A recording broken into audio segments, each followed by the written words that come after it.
Sandrigo, quasi da film horror, ciò che è accaduto al locale Camposanto, dove i carabinieri, allertati da un residente in visita ai propri cari, hanno trovato la lapide di un loculo spostata e appoggiata a terra, la bara estratta e sollevata per una ventina di centimetri, il coperchio parzialmente sollevato, con evidenti i resti della salma ormai consumata dal tempo.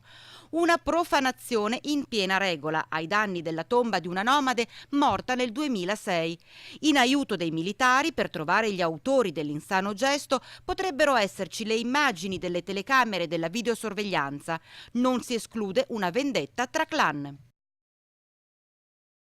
Rossano, si sono svolte questa mattina le premiazioni del concorso Mangia Libri indetto dall'amministrazione comunale per il secondo anno consecutivo. Promuovere la lettura nelle classi della scuola primaria, l'obiettivo del progetto che ha visto la partecipazione di ben 56 ragazzi. Requisito minimo per ricevere l'attestato di partecipazione è stata la lettura di almeno 4 libri proposti dalla biblioteca. Per i vincitori il premio è una visita al Museo Veneto del Giocattolo di Padova con la partecipazione a un laboratorio per la realizzazione di un libro tattile e per i primi classificati anche un buono libro del valore di 20 euro. Rosà.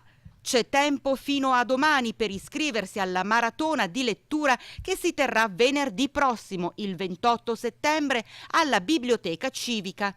L'iniziativa, giunta alla seconda edizione, si svolgerà dalle 17:30 alle 19 e coinvolgerà gli appassionati dell'avventura nella lettura ad alta voce dei brani più caratteristici dei libri preferiti.